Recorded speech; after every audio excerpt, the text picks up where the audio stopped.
welcome everyone who is joining us. And this is In Conversation with Susan Eyo-Ikpe, brought to you by Glamour-Essence magazine. I am on the second part of our series, the life of women entrepreneurs in Nigeria, their survival power. And last week was a very insightful one because we had a woman entrepreneur who has a lot to tell us as regards how she was able to go through the business environment in Nigeria and still find her foot in the business that she has made a name out of. She's made her own name from. So this evening, my next guest is very well known within the interior world, and she will be in the best position to explain what her own survival power is and how she's been able to break grounds and made her brand a household brand.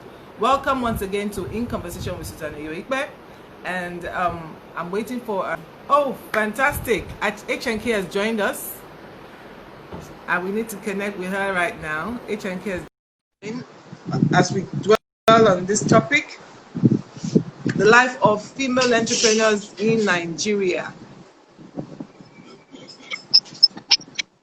Hello, my darling sister. Fantastic. You seem to be very familiar with this setup. It's so good to have you on. Thank you. All right. So I want us to just first find out from you how your day has been with the lockdown and lockup and whatever it is that is going on with due to coronavirus pandemic. Funke. Okay, well, we've been working. Funny as I know, I trust you. We've been working right after the, in fact, just before the ban was lifted, the lockdown was lifted. Because we had to just resume and continue with the work. So somehow I think that the lockdown made a lot of people to realize that they actually need to do all the space, do their homes all over again. Exactly, because during the lockdown they were forced to stay at home, which was not like the norm for many people. So staying at home is to realize that no, we actually need to do like an upgrade. So it's not good. Oh, thank you. Fantastic. Okay, let me introduce you to everyone watching this evening. Funke Soyibo, she's the CEO of HNK Interiors Limited, and she's got several branches in Lagos where she sells luxury interior homewares, and she also offers consultancy as an interior expert. What makes her very dear to my heart is the fact that I saw the beginning of her journey into interiors. This is a lady who ran after her passion very early. She recognized what her dream really is and chased it and saw that it becomes a reality. And it's quite an inspiring one for someone like me who followed her for quite a while, seeing that little beginning. We always tell me the humble beginning, and seeing her to be a major player in the world of interiors. So I want everyone to hear that beginning from Funke herself. So Funke, a lot of people see all the glitz and glamour right now of HNK Interiors, and they do not know that it didn't start like that. So take us to that very beginning, starting out in that world of business. Okay, it's been a very long time. It's been about 14 years, actually. 14 years. 14 years. I started just while I was pregnant with my last child. And my last child is 14 already. So he's a man. He's taller than me. So it's been a very long journey. Yeah. How it all started basically was all about the person to turn ordinary space into something extraordinary. That is what that was the beginning of a new journey. That's the real the reason why I'm on the journey, and that is what has kept me. That is what is keeping me, and that is what will. It all started far back while I was growing up as a child. My parents were not rich; they were just civil servants. They were living in a good house, a three-bedroom flat, to be precise. My mom every Christmas will take it upon herself to kind of like do a mini um, home upgrade, let me put it that way. Yeah. And she would paint the walls, sometimes we would post out the furniture, sometimes maybe over the years change the carpet, throw pillows, and just just really do stuff to give it a facelift. I remember that particular year, I was really busy. She had some contracts she was chasing all over Osho State. And I was like, Mom, it's almost Christmas if I could help to do this. And she said, okay, well. So I went to the internet, got all the tools, and I got back home and I showed her. She gave me the go ahead to do the job. And I did the job. And it's so that. Sorry, how old were you then? About 20, 21, thereabouts. Wow. And she trusted you. Oh, well, I had come with samples. And but she kept on saying the one in can't waste the home, you don't waste my money. But and it so happened that that particular year, all my uncles and aunts usually come for Christmas and they'll come visiting, our home for Christmas. And like, who did this? This looks so different, so nice, and my mom was so proud. Of course, she was like, "Oh, it's your bro now, your little sister," and all of that. And that was how it actually started. But back then, I didn't see it as a business opportunity. I just as a passion. Yes, picking up bits and pieces of stuff and using it to transform my space. That was just it for me. And then until I got married and I moved. And I did my husband's home, nothing elaborate, but just something different from the norm, Okay. And then a lot of people started coming and they go like, "Oh, can you help me?" And he was like, "This is Lagos, you cannot be doing this for free the way you just think it's for free. You can make money out of this." Exactly. Even at that point, I didn't see it as a business. I still thought, oh, okay, I just enjoy doing this, so let me just carry on and be doing it. And then I remember that the big break for me was when I actually met a particular woman, Mrs. Amubi, Funke Amubi. For you to know something very funny, I didn't see it as a business, and because of I still went ahead to get a job. So I was working somewhere. Yes, I was working somewhere. Not any fantastic job, but it was paying the bills. I was working as an aerosol dispenser marketer. Wow. Are you kidding me? Aerosol dispenser marketer. I was a graduate. That was the only job I could get at that time. I needed to work. So wow. But going about my business, you wouldn't see me as an aerosol marketer because the way I would carry myself and all of that. So I got really close to a lot of the people that I met in the course of my aerosol dispenser marketing. So I met this particular lady, and one day she invited me to her home. And when she invited me to her home, it was a Saturday morning, and I went to see her. And when I got there, she was the GM of Post Carries Technologies.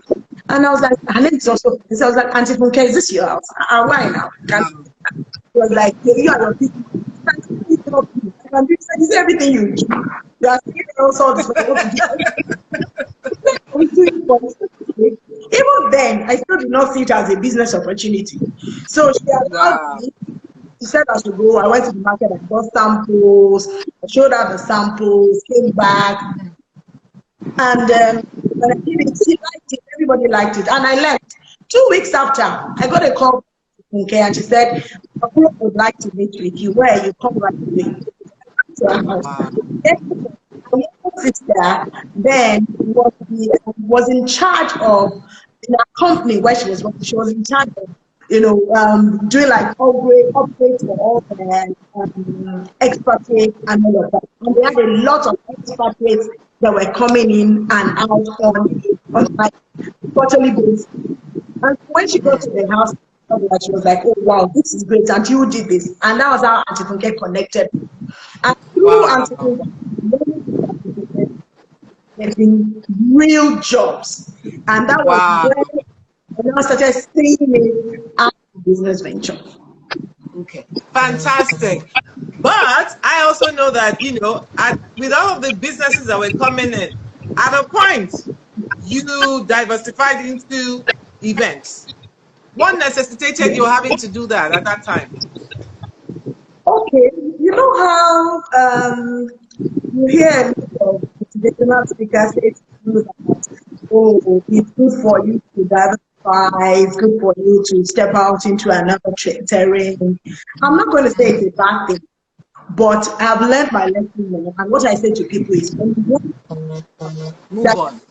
something can be in full control of, something that you have knowledge about, something that you are going to be on top of that game. So I had listened to a lot of people say it's good to diversify, but what I didn't know then was it's good to diversify, but I could have done diversification under what I was doing, under my business. Because I know Not you trained as an interior person. You did a training in yes. interior designing. So the mistake I made was stepping out of what I was really, really like familiar with. Well, you're a familiar terrain. Exactly. So I thought it was okay, but then the truth of the matter is, over time and now, I've learned and I've realized that it's good for you to be known for one thing. It Yeah. works better for you. So if you say that you're a you're an interior designer, you sell furniture, whatever it is you're doing, or you're an event planner or you're an event guru, let people know you for that. Because it Yeah. takes a long time to build a brand.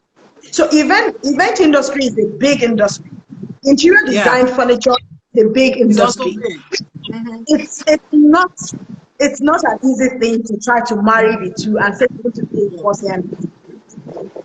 One Okay, in must this, always I always keep, going back to the topic of the day.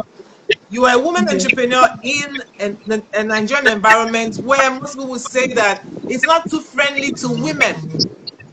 How were yeah. you able to break ground and overcome some of the challenges that comes in the business terrain here, where one, it's not easy to find workforce, it's not easy to get financial support to build your brand. So what are the challenges you had to, overcome? I Okay. can hear you. I must say that it hasn't been a bed of roses. It's been very, very challenging. But I would like to also say that it's been very rewarding as well.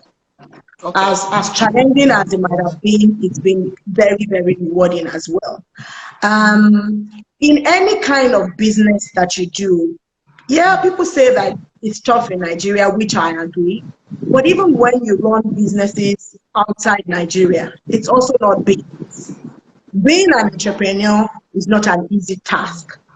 Yeah. While most people are sleeping, you are awake because you're thinking of the next step to take, you're thinking of the next thing you should do. You have to keep evolving.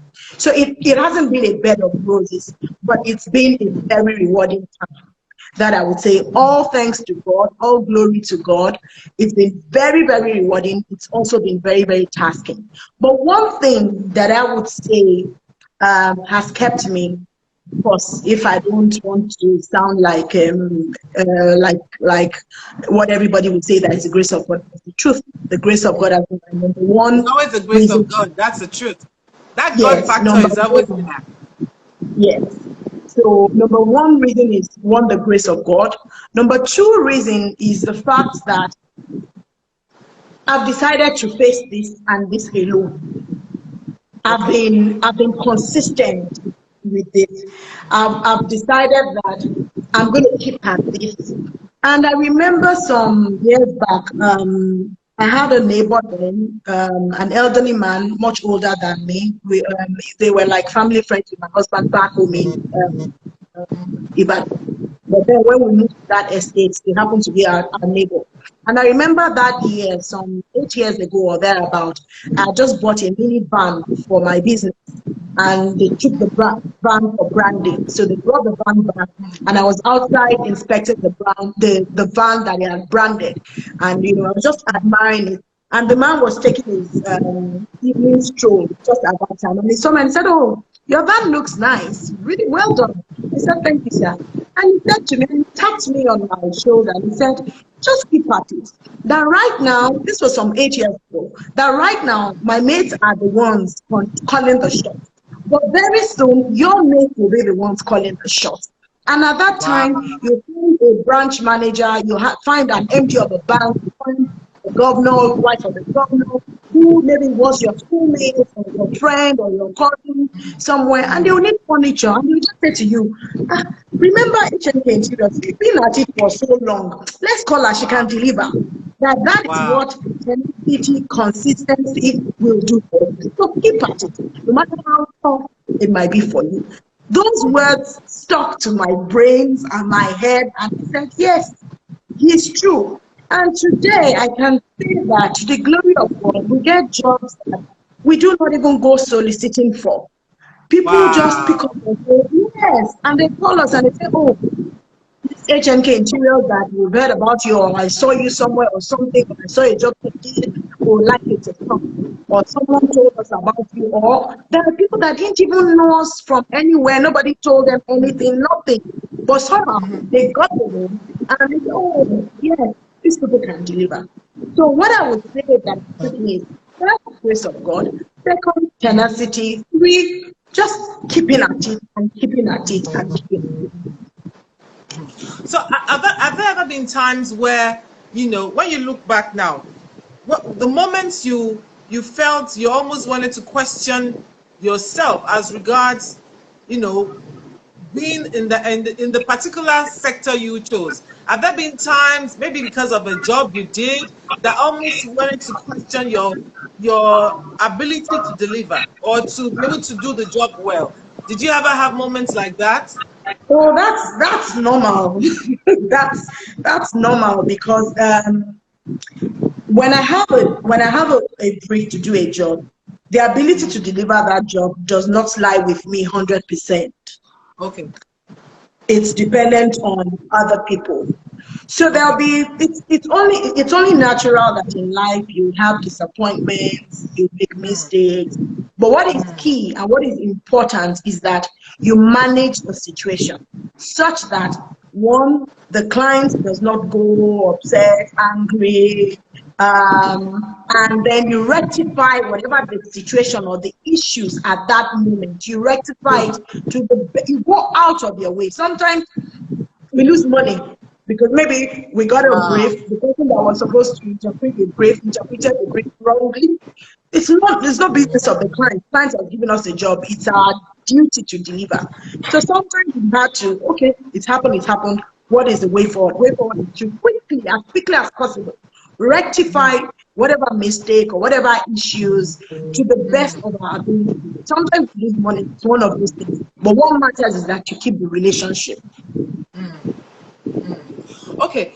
I know right now that HNK has grown from just being one branch to having like about 3 branches. How do you, I hope I'm right, we have 3 branches of HNK right now. Yes, I do. I have 2 of HNK Interiors and 1 Opulent Living. Opulent Living is a luxury version of HNK Interiors. Line of HNK. Yes, Okay. yes, So amazing, honestly. This is so amazing. I'm looking at, when you look back at, you started, like now you've added that part of it. What was that driving force in you that made you think that the market that you are in Nigeria was ready for that part of your business that you were introducing, did you not feel a bit unsure or afraid that you could fail with that? Because there are lots of other luxury stores, in interior business, in the interior sector. So why did you have that need in you to have to veer into that aspect of interiors? Okay. First thing first. Yes, I wasn't unsure that it would succeed. But of course, when it happens to everybody, if you're about to step on a new terrain or something new, you have that part of you that is saying, "Are you sure? Are you sure?" That was a normal situation back then. But then what actually infused the idea was the fact that we had people, before I started, Open Living came in 3 years ago. So 3 years ago, agency was already over 10 years. So we had clients that we had, decorated or designed their homes 6, 7, 8 years ago, 9 years ago. And then they came back 9 years after. 9 years after, we're not on the same financial level, we're not on the same social level. Yeah. They moved higher. And of course, because of that, they still want us to do the job, but they do not necessarily want what we have at H&K because they feel, oh, my status has changed. Maybe back then the husband was just a banker, now he's a bank manager or something. Or an MD. So they want something more exactly. So they want something more luxurious. But because they liked what we did back then, they still want us to do it. So when I started getting requests like that, what I now need to do is I would say to them that, okay, we can deliver. Because then I had gone ahead to bring catalogs, various catalogs for luxurious stuff. So you can actually choose from. Yeah, so I'll show them all of the things that are available, and then when they give me the money, I'll go buy it, ship it in, and then set up the home. But not everybody, but a lot of people in Nigeria don't plan ahead like that.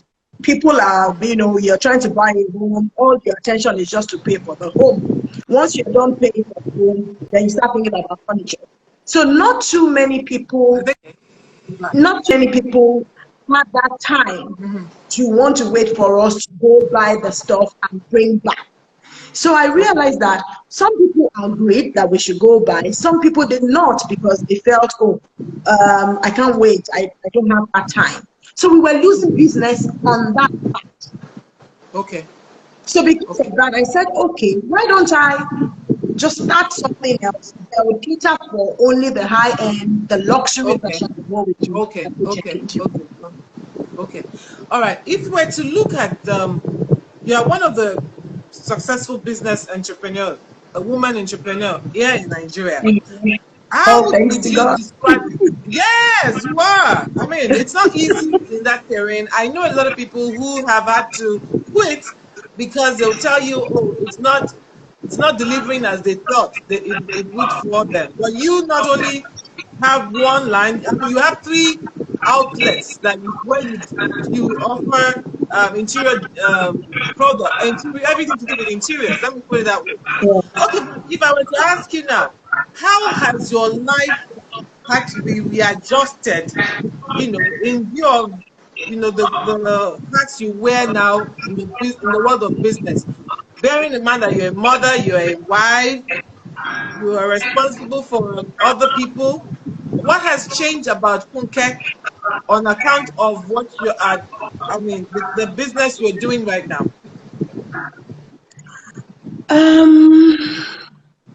I'm not sure. Yes, I am. Maybe now I am extremely busy. Extremely. So my day starts as early as 5 o'clock. What did you say, Auntie? I said no time for nonsense.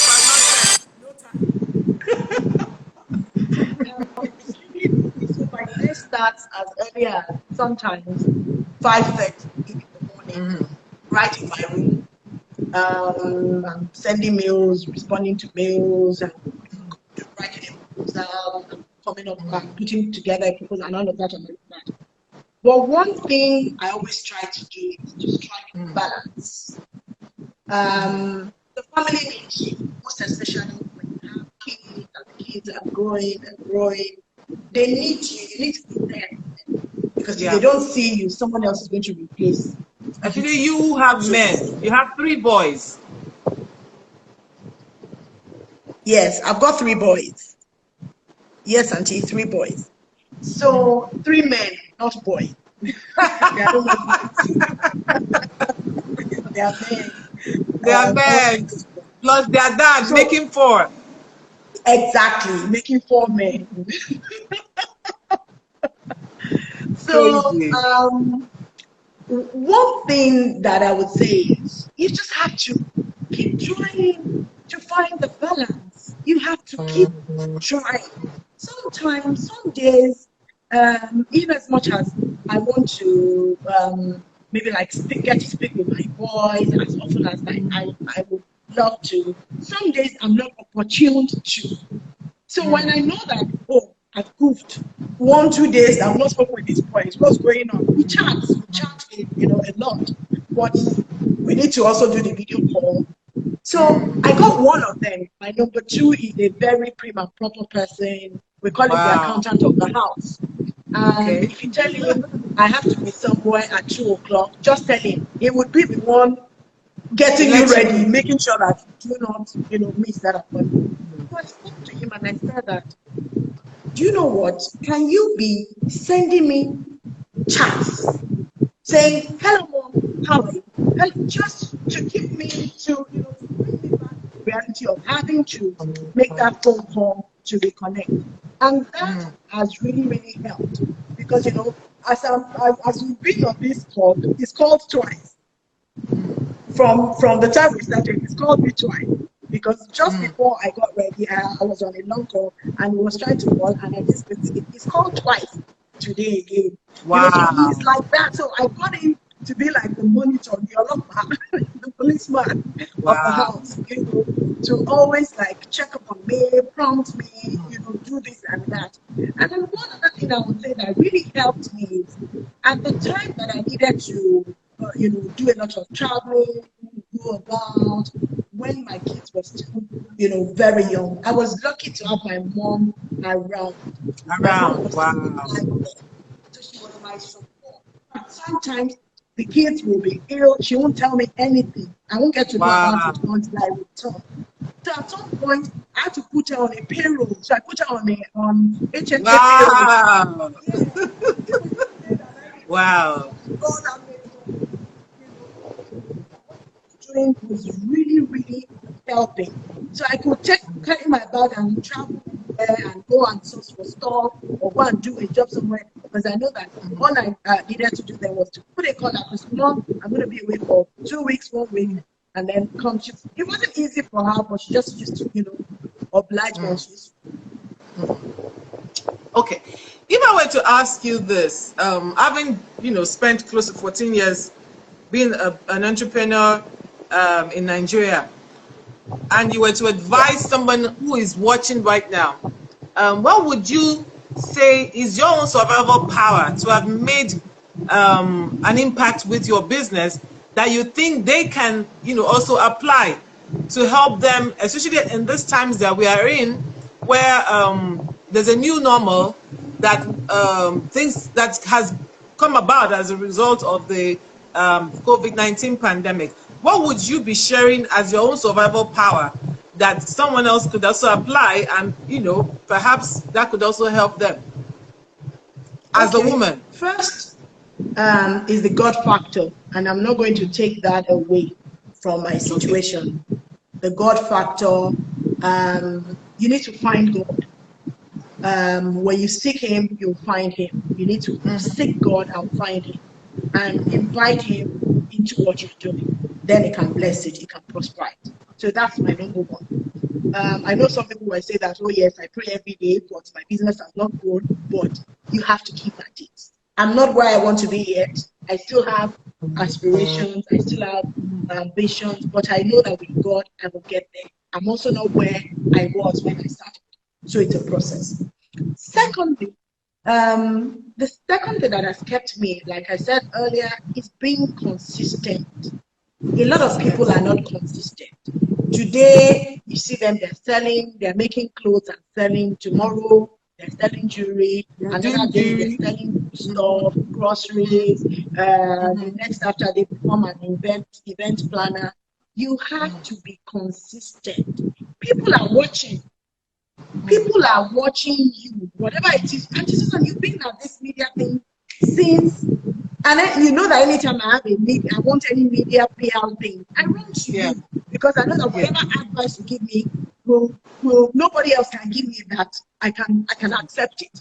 So you have to be consistent. You have to be. Number two. Number three also is that you have to keep evolving. Okay. So today, this is how you have to keep evolving. You can't just sit back and be where you are, where you were some years back, and you'll still be there today, and you think that things will move. No, you have to keep evolving. So you have to keep thinking, what else can I do? What else can I add? Where can I go? How can I do this? You have to be on top of your game and keep evolving. That's number three.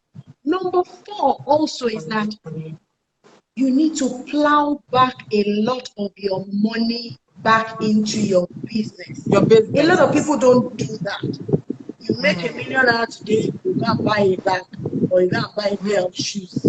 Meanwhile, that money is still not your profit. If I get $10 million today from the job or from sales at the store or something, that is not my profit. That is just revenue. Yeah. So a lot of people don't have that at the back of their mind that this money is not my revenue. When I make sales, immediately I'm plowing it back. Oh wow. Some people sometimes will say to me that I'm overtrading. I'd rather overtrade than undertrade. Because also you don't have to show loan. Yes. What did you say, Auntie?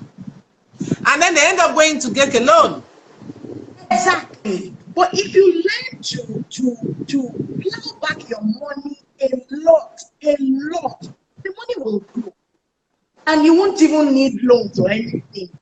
And then lastly, I would like to say that start small and then allow it to grow. Start very, very small. When I started, I had my store back then in Ikeda. My very first store in Ikeda was like a 10 feet by 12 feet, like the size of a bedroom. And for that whole year that I was in that store, I did not sell one like this. Wow. One item I did not sell because it was a bad location. Very bad location, yes. But I didn't give up.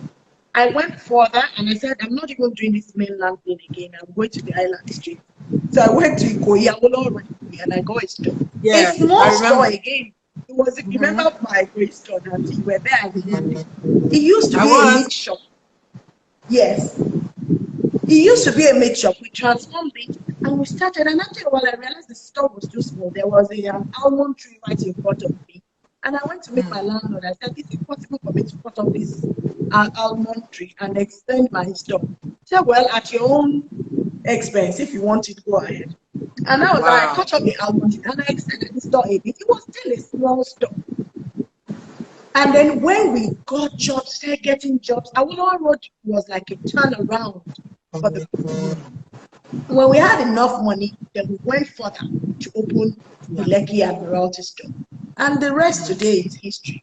It's history. Small, very, very important. Wow, Funke, it's been a very, very exciting time. And hearing all this that you have to say is it's an eye-opener, I'm sure, for someone watching right now. You know, most times people never know the humble beginnings of business owners. They only see where they are right now. You know, I mean, their names are being mentioned among the big leagues, and they never knew that there were times where you almost ask yourself, are you sure this is what you want to do? But your passion is driving you. Yes. And I'm glad to see you where you are right now. And I'm so, you know, excited having you talk with us this evening. I know that you are, like you said, you are a busy big babe now.